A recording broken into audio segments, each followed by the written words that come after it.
Yo, what is good, my anime people? What is good, yo?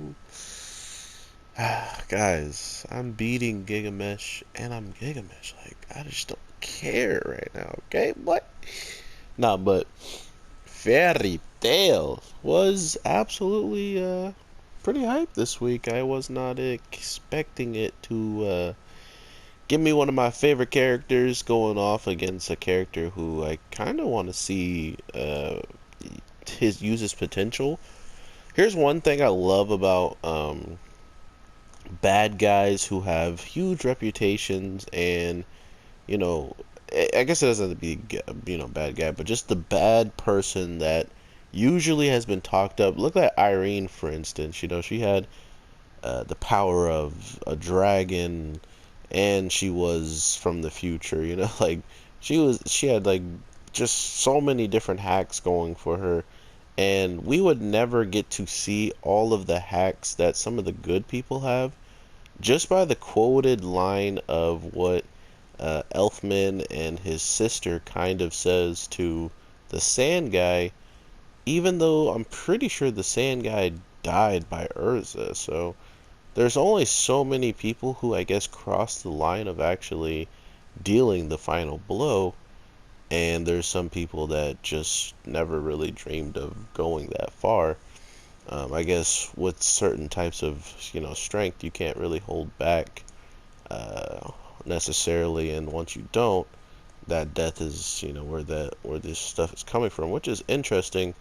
So I'm pretty sure, yeah, this the only reason why all of the Spriggan 12 are back and alive are because a lot of them were brought back from the guy who actually can do that. Which, interesting enough, I thought they would all disappear after he got pretty much knocked out by who did he get knocked out by? He got taken out by freaking. He got taken out by Lucy or something. No, I think Brandish took him out.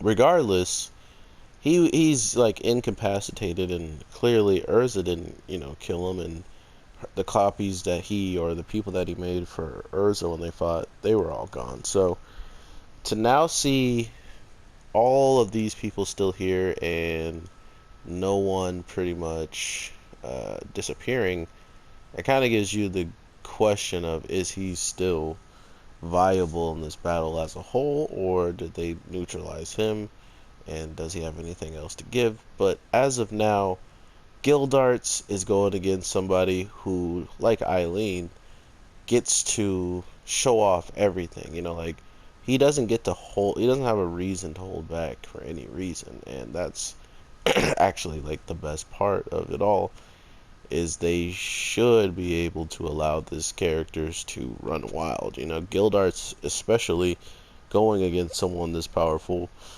he should be able to show us any and everything he's learned on all these journeys, and then including what he, planned to use against Agnologia when he, actually got contracted to go and do it. Um, Gildart's been one of the most anticipated characters in my mind for quite some time, and still is, even after seeing this episode, because, to be fair, seeing him do one type of magic and then being like, oh, this type of magic's not working. It's like, so why he hasn't tried anything else? You know what I mean? So if break magic is all Gildarts can do, and that's what the show is trying to convey right now, that's kind of weird. I thought he had kind of a Mystigan kind of magic palette where he just could do different things, but I guess his break can accumulate. That's the only reason why not to turn into what he did, like all those all those other parts of Natsu's. He like turned into a bunch of many of them.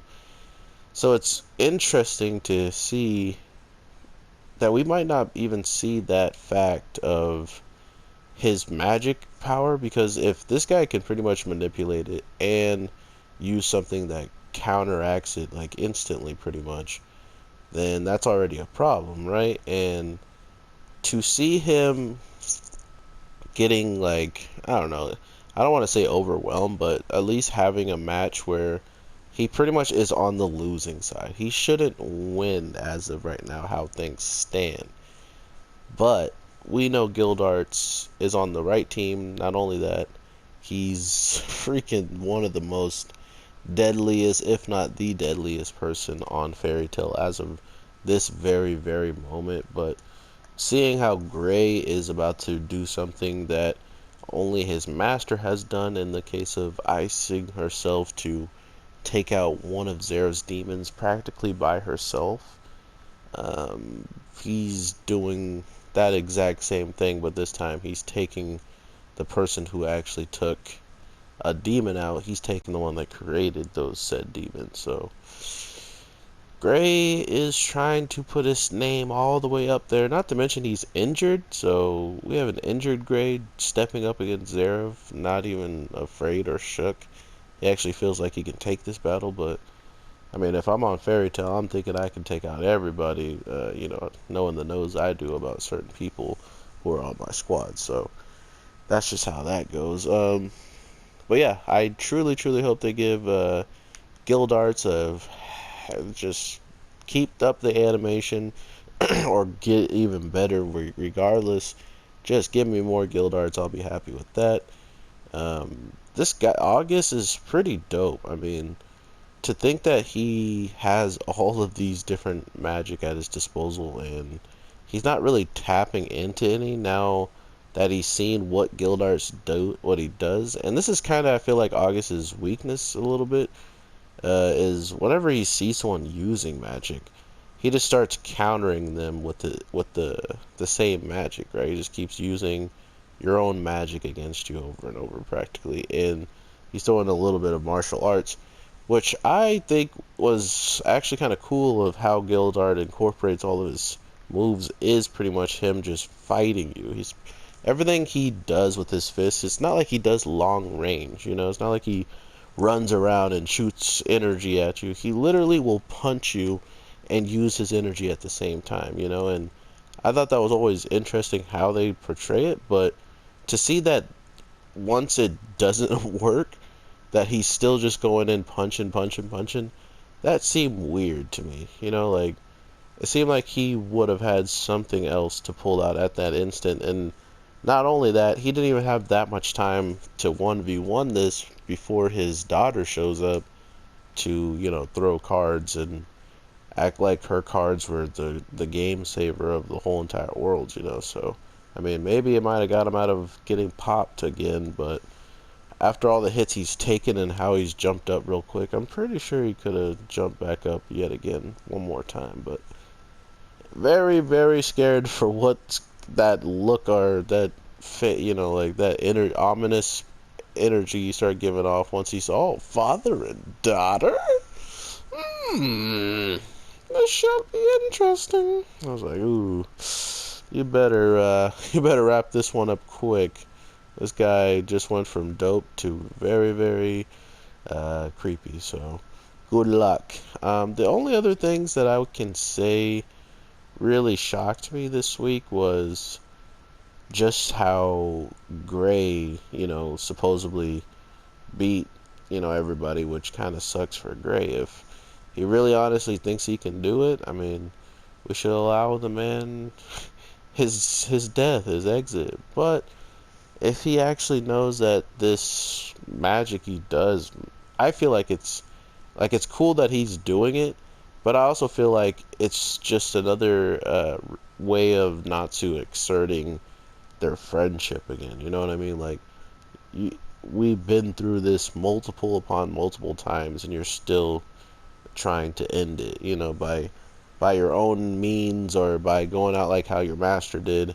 It's like his fetish of just, oh, finally someone strong enough to freeze myself with. Like, no, bro. Like, there's got to be a way, man. You could use friendship or something. He barely used talk no jutsu.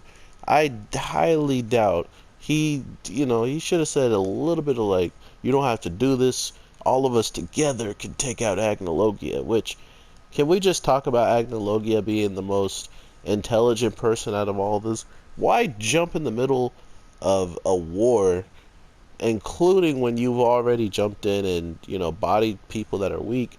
Why not just keep looking for more people to eat? And after looking for all those people to eat, supposedly running into one of them that just wasn't the right one to run into, Eileen, she gets rid of him quick, fast, in a hurry, and now we're just left with him, like roaming around supposedly during all this time of the battles until now, where we see in the previews where it seems like he might be prominent again. So, and he might be landing near Urza and stuff. So, whatever dragons supposedly are around is his target, and Wendy is got that dragon smell on her, so that's a wrap if he finds her first. I mean, but come on, there's no way they're actually gonna kill off Wendy or someone like a Natsu, Gray, and all this stuff. Like, yeah, no. But it'd be funny if they actually go for it. In the overall grand scheme of like, see if there's people who actually cry and stuff, because there's no way they're gonna be taken out. I'm sorry. Um, they're just way too popular, and the show focuses way too much on them as a whole. In the case of, if they wanted it to be about the other members, they could have done it. Like, they have a lot of people they could have broken out and done, like Fairy Zero and all that stuff. They could have done that for way more characters if it was more about them than just our key people that Zareth named off. He named it off pretty well of who's the main people. If he kills, the audience would probably lose their mind, so I thought that was pretty interesting. But yeah, Gray is about to freeze himself. We got Gildart's actually showing up on time and destroying the church on his first punch. I mean, granted, August was going to destroy the whole town with his power, but why not just destroy the church, and apologize for it? People will forgive you. People shall forgive you.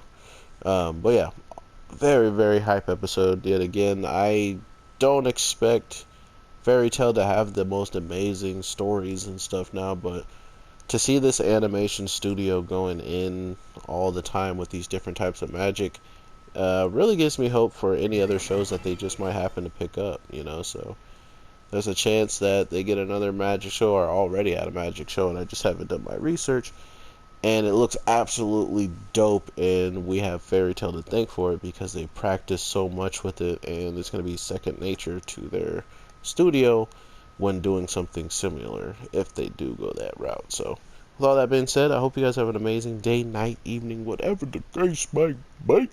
I'm your boy, the Anime G, and I truly, truly think we're going to be seeing some more interesting animes dropping soon. I saw, is it Dan Machi, and, is it wrong to pick up girls in a dungeon? I can't believe they hit us with his episode 0. I hurt inside. Including if we get 12 episodes after that, or 13. I hurt. Alright, everybody, have a good one, and peace.